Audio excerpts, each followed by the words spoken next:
ছিলেন, পরিষ্কার করতেন, ঝাড়ু দিতেন।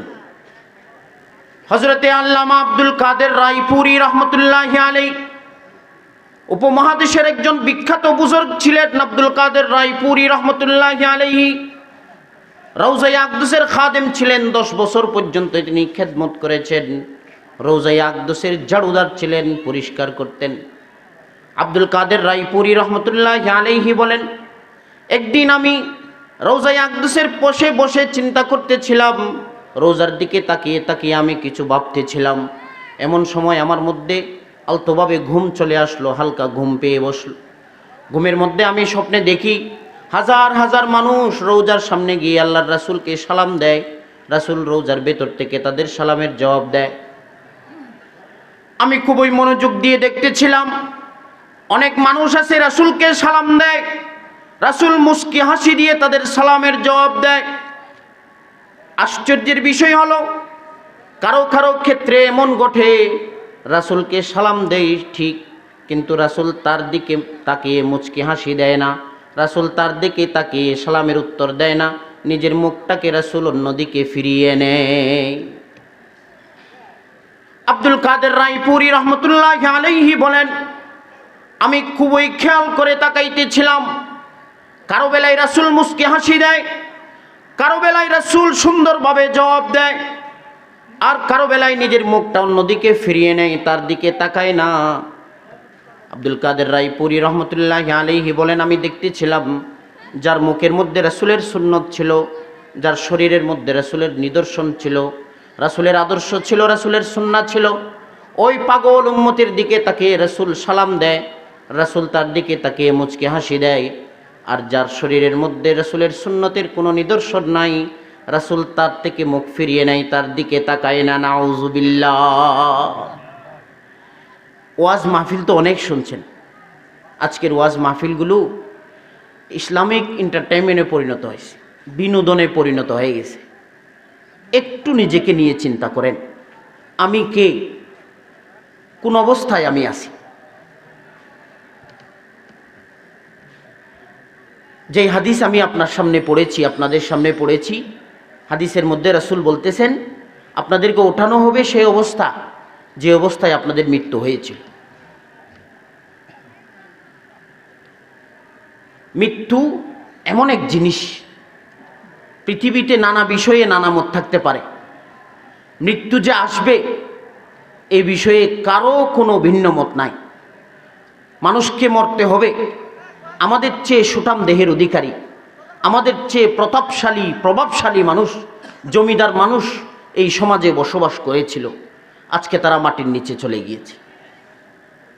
দেখেন, মৃত্যু আসবে সেটা যেমন নিশ্চিত, মৃত্যু যে আকস্মিক আসে সেটাও নিশ্চিত।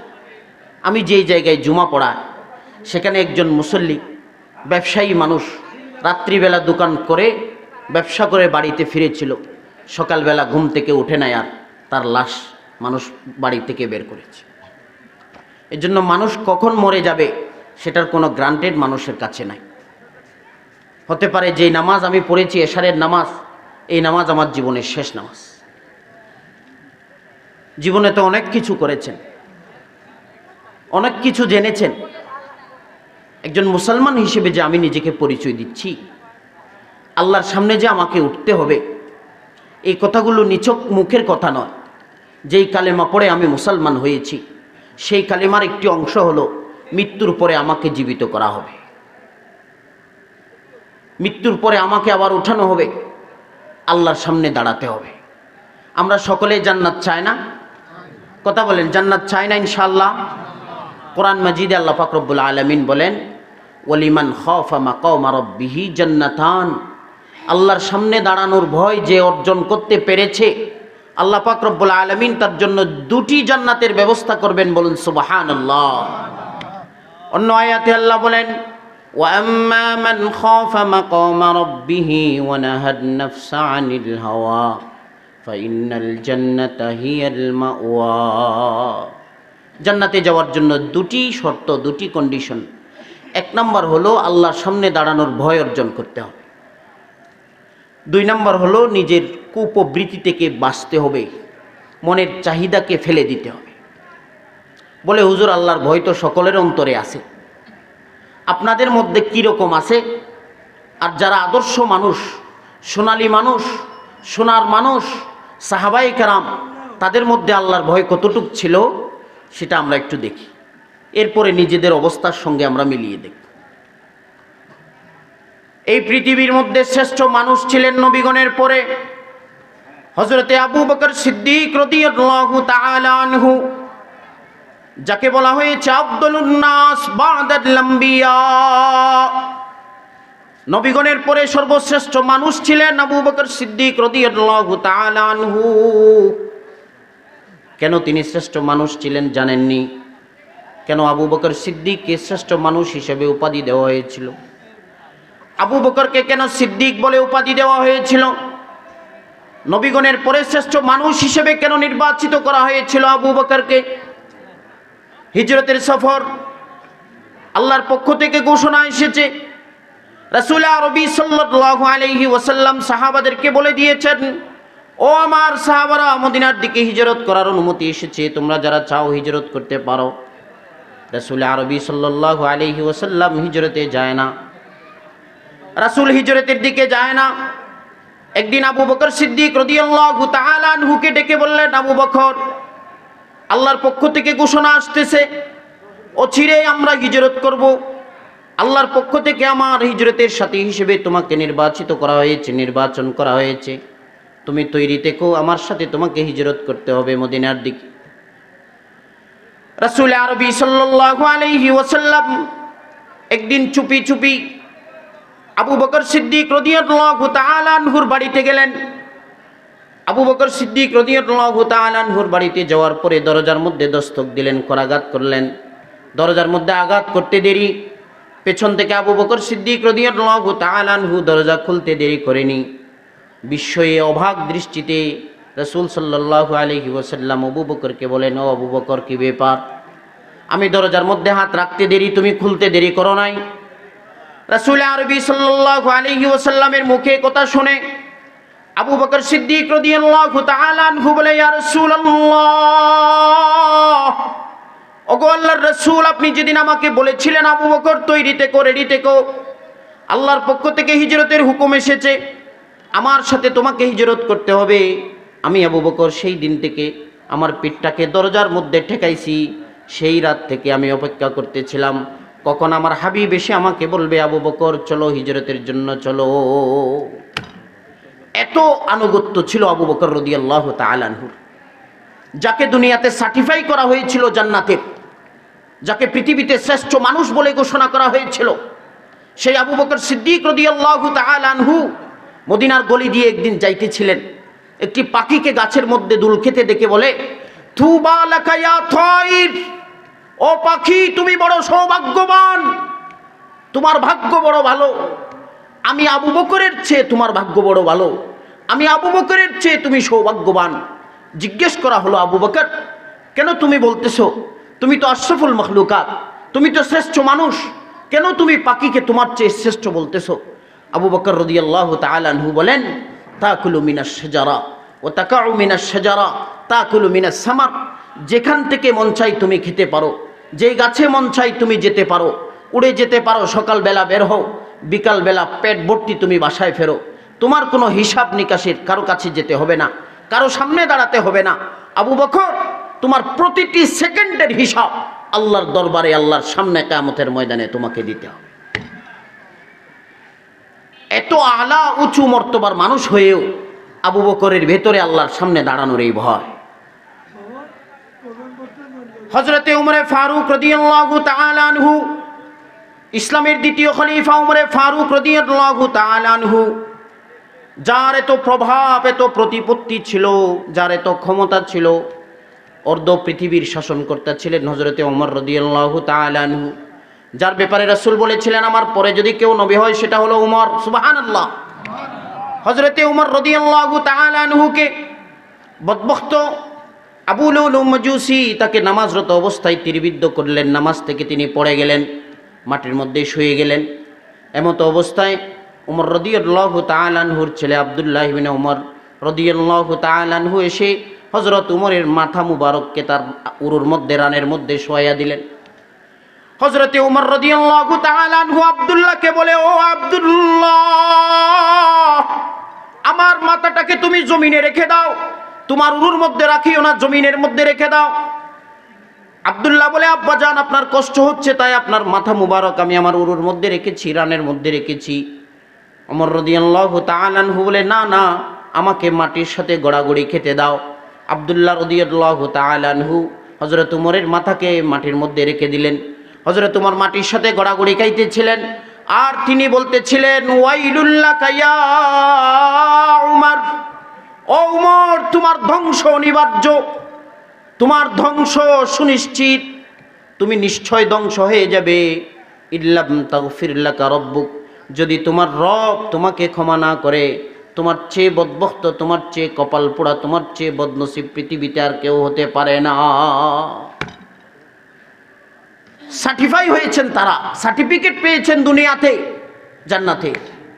এরপরেও তাদের অন্তরে কিয়ামতের ভয়, আখিরাতের ভয়, আল্লাহর সামনে দাঁড়ানোর ভয়। একটু চিন্তা করেন, আমি যে মসজিদে যা, অন্তর থেকে যায় না, মানুষ বলা বলি করবে সেজন্য যা। অনেকেই আছে মুসল্লি, আমাদের কিতাবাদিতে আছে মুসল্লি কয়েক প্রকার। এক প্রকারের মুসল্লি হলো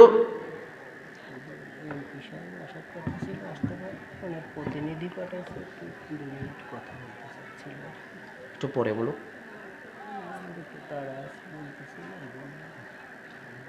আচ্ছা,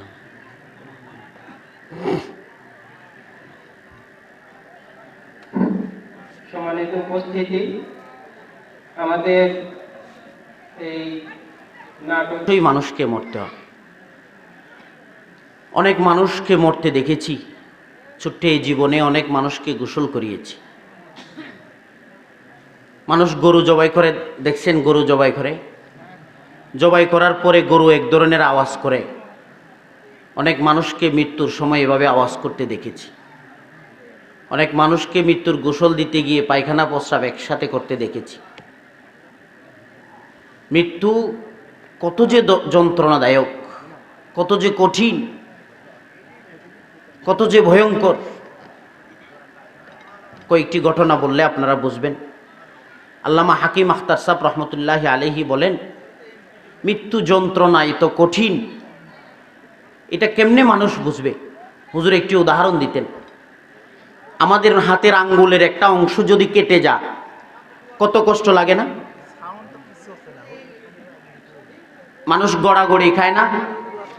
মাটিতে গড়াগড়ি খায় না? মানুষের আঙ্গুলের একটা মাথা যদি কেটে যায়, একটা অংশ যদি কেটে যায়, মানুষ হাউ মাউ করে কান্না করে না? হাকিম আখতার সাহেব রহমতুল্লাহি আলাইহি বলেন, সামান্য অংশ কেটে যাওয়ার অর্থ হলো ওই অংশ থেকে রূহ বের হয়ে যাওয়া। একটু চিন্তা করেন, পুরো শরীর থেকে যখন রূহ নামক জিনিসটাকে টেনে বের করে ফেলা হবে, কত কষ্ট হয় মানুষ। মৃত্যুর যেই ফেরেশতা আমরা সকলেই জানি, তার নাম হলো আজরাইল আলাইহিস সালাতু ওয়াস সালাম। একটু শুনি তার দীর্ঘ দায়িত্ব পালনে অভিজ্ঞতা কি মানুষের মৃত্যু সম্পর্কে। হাদিসের মধ্যে আসছে, সাইয়্যিদানা আজরাইল আলাইহিস সালাতু ওয়াস সালাম ফেরেশতাদের সামনে বসা।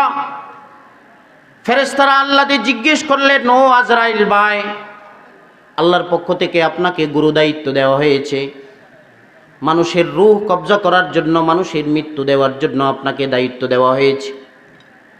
এত বড় দায়িত্ব পালনে, আপনার দীর্ঘ জীবনে দীর্ঘ দায়িত্ব পালনে অভিজ্ঞতাগুলো যদি আমাদেরকে শেয়ার করতেন, একটি দুটি অভিজ্ঞতা যদি আমাদেরকে বলতেন। মানুষ আল্লাহ দে বলে না এই ধরনের কথা। কেউ যদি মদিনা শরীফ থেকে আসে, জিজ্ঞেস করে মদিনার অলিগলি দেখতে কেমন, রাসূলের রওজা দেখতে কেমন, কাবা শরীফ দেখতে কেমন, আল্লাহ দে মানুষ জিজ্ঞেস করে। ফেরেশতারা জিজ্ঞেস করে, ও আজরাইল, এত বড় দায়িত্ব আল্লাহ আপনাকে দিয়েছেন, এই দায়িত্ব পালনে যে আপনার অভিজ্ঞতা, এই ধরনের কয়েকটি কথা আমাদেরকে শোনা। সাইয়্যিদানা আজরাইল আলাইহিস সালাতু ওয়াস সালাম বলেন, আল্লাহর পক্ষ থেকে এই দায়িত্ব পালন করতে গিয়ে অনেক অভিজ্ঞতার শিকার হয়েছি আমি, অনেক জিনিস আমি নিজের সচক্ষে দেখেছি, সব কিছু তো বলা সম্ভব নয়। তবে দুটি কথা, দুটি জিনিস, দুটি ঘটনা আমাকে খুব নাড়া দিয়েছে, এখনো পর্যন্ত নাড়া দেয়। আজরাইল আলাইহিস সালাতু ওয়াস সালাম বলে, সাগরের মধ্যে প্রবল বেগে বাতাস বইতেছিল। আমি দেখতেছিলাম একটি ডিঙ্গি নৌকার নদী দিয়ে যাচ্ছিল। এমন সময় আল্লাহ পাক রব্বুল আলামিন আরশ আজিম থেকে আমাকে ডাক দিয়া বলে, আজরাইল, নদীর মধ্যে যেই ডিঙ্গি নৌকাটি আছে, ছোট নৌকাটি আছে, সেই নৌকাটিকে বাতাসের মাধ্যমে তুমি খুলে দাও, সমস্ত মানুষ যেন নৌকা থেকে পড়ে যায়, আর সব মানুষের রূহটাকে তুমি কবজা করে নাও। আজরাইল আলাইহিস সালাতু ওয়াস সালাম বলে, আল্লাহর হুকুম অনুযায়ী কাজ চলতেছিল। ওই নৌকার মধ্যে একটা গর্ভবতী মহিলা ছিল, যার পেটের ভিতরে ছোট বাচ্চা ছিল। আল্লাহর হুকুমে বাতাসের মাধ্যমে নৌকাটি যখন ভেঙে পানির মধ্যে পড়ে যায়, নৌকার মধ্যে যারা ছিল সকল মানুষ পানির মধ্যে পড়ে গিয়ে তাদের মৃত্যু হয়ে গেল। একজন গর্ভবতী মা একটি তক্তার উপরে ভাসমান অবস্থায় ছিল। আল্লাহর হুকুম, তার পেটের ভিতরে যেই বাচ্চাটি ছিল, সেই নদীর উপরে তক্তার উপরে সেই বাচ্চাটি ভূমিষ্ঠ হলো। ভূমিষ্ঠ হওয়ার পরে আল্লাহ পাক রব্বুল আলামিন আরশে আজিম থেকে আমাকে ডাক দিয়া বলে, আজরাইল, যাও, সদ্য ভূমিষ্ঠ করা মাকে তুমি কবজা করে নাও, তাকে মৃত্যু দিয়ে দাও।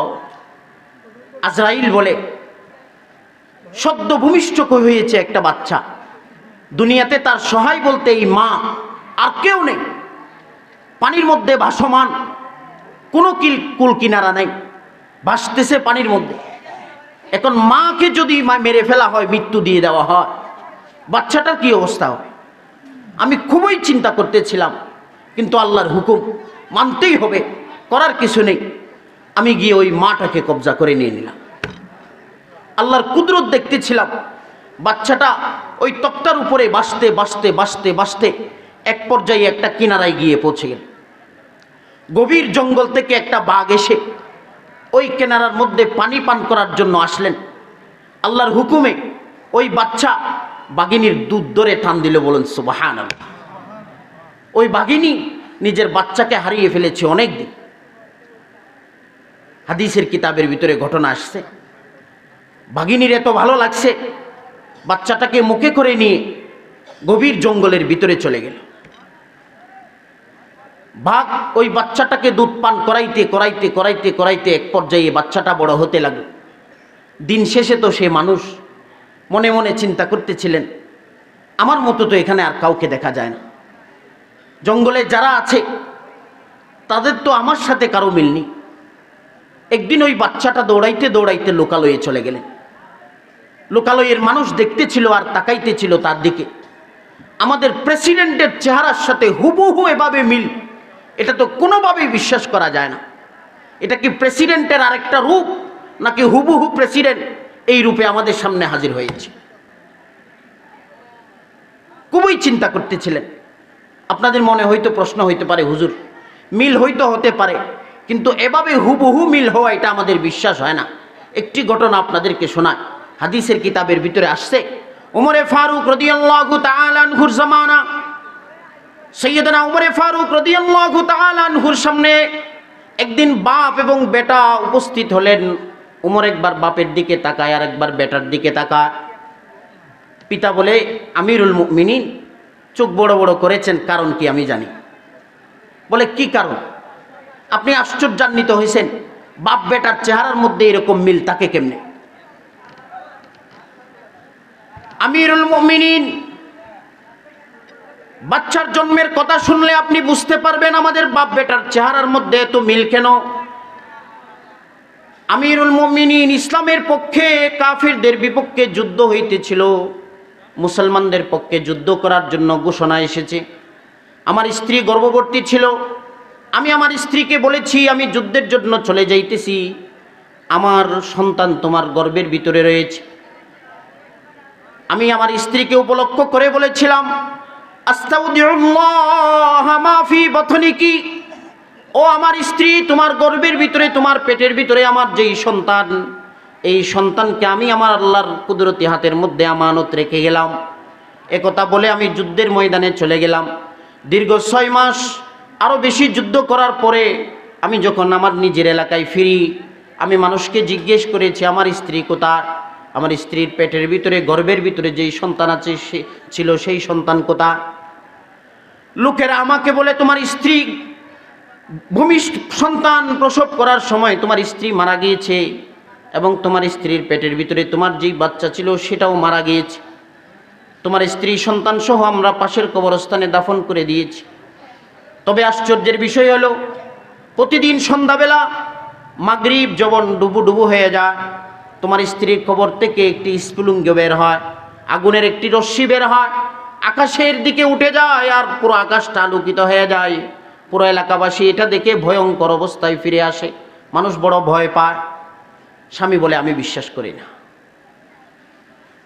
আমি যতটুকু দেখেছি আমার স্ত্রী খুবই ধার্মিক ছিল, নামাজি ছিল, রোজা রাখত, যাকাত দিত, ধর্ম পালন করত, ইবাদত গুজার ছিল। আমার স্ত্রীর ইন্তেকালের পরে তার খবর থেকে এভাবে স্ফুলিঙ্গ বের হবে একথা আমি বিশ্বাস করি না।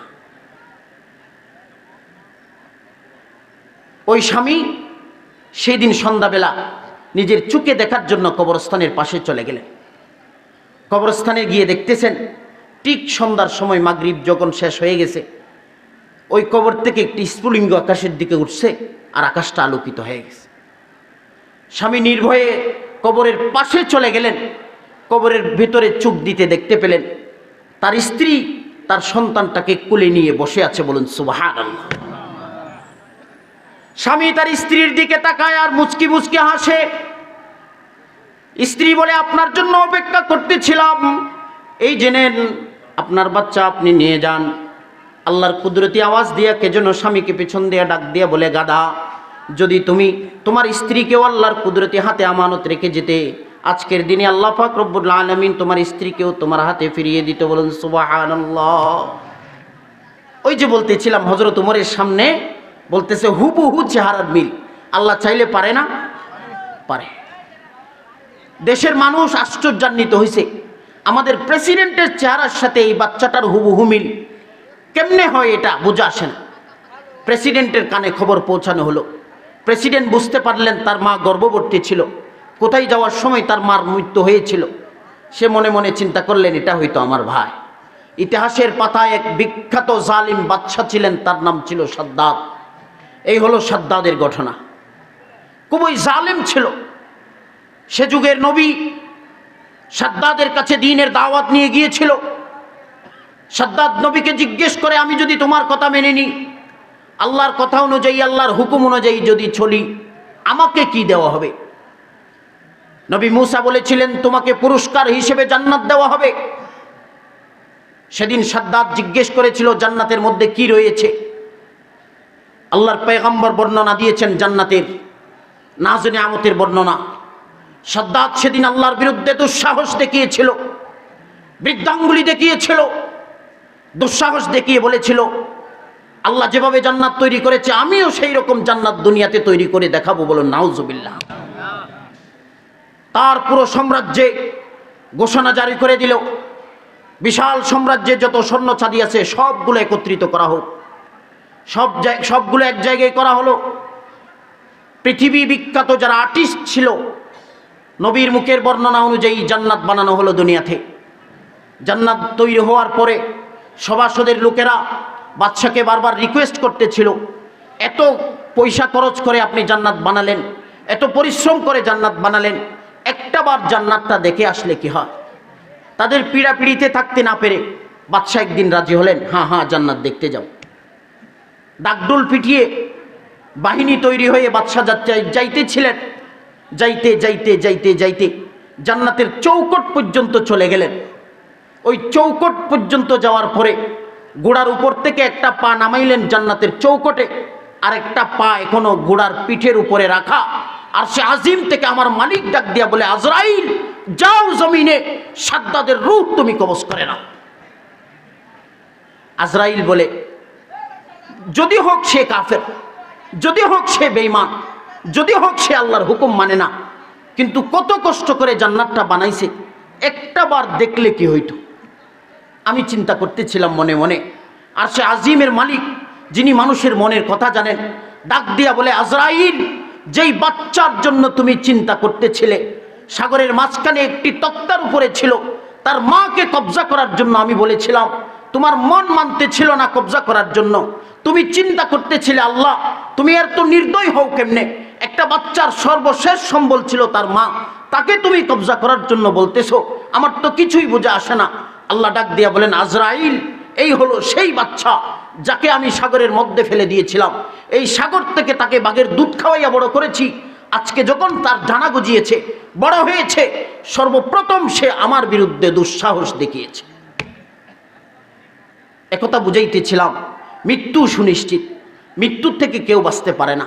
যত সম্পদের মালিক হোক, যত পয়সা কড়ির মালিক হোক, সে কোনোদিন মৃত্যু থেকে বাঁচতে পারবে না। মৃত্যু আকস্মিক আসবে। কোন প্রস্তুতি নিয়ে আপনি আল্লাহর কাছে যাবেন, আল্লাহর সামনে যাবেন, রাসূলকে পরিচয় দিবেন, হাউজে কাউসারের পানি পান করার জন্য যাবেন, কি পরিচয় বানাইছেন আপনি? নিজেকে নিজে জিজ্ঞেস করেন। ওয়াজ তো অনেক শুনলেন, কোন পরিচয়টা বহন করে, কোন আইডেন্টিটি নিয়ে আপনি আল্লাহর সামনে যাবেন? আল্লাহর রাসূলকে বলবেন, ইয়া রাসূলুল্লাহ, আমি একজন আপনার উম্মত ছিলাম, মানিকপুর থেকে, নাটোর থেকে, রাজশাহী থেকে, বাংলাদেশ থেকে, আমি একজন আপনার উম্মত ছিলাম। এই পরিচয় নিয়ে আপনি কেমনে যাবেন? কি জিনিস বানাইছেন বলেন? চাই সে যুবক হোক, চাই সে বৃদ্ধ হোক, চাই সে যুবতী হোক, চাই সে নারী হোক, পুরুষ হোক, কি জিনিস বানাইছেন? কোন পরিচয়টা বানাইছেন? ওই যে হাদিসে বলছিলাম, আল্লাহ রসুল বলেছেন, আপনার মৃত্যু হবে সেভাবে যেভাবে দুনিয়াতে আপনার চলাফেরা ছিল। যারা সারা জীবন ক্লিন শেভ করে চলেছে, তাদের মৃত্যুর সময় ক্লিন শেভ থাকবে, তাদের মুখে দাড়ি থাকবে না।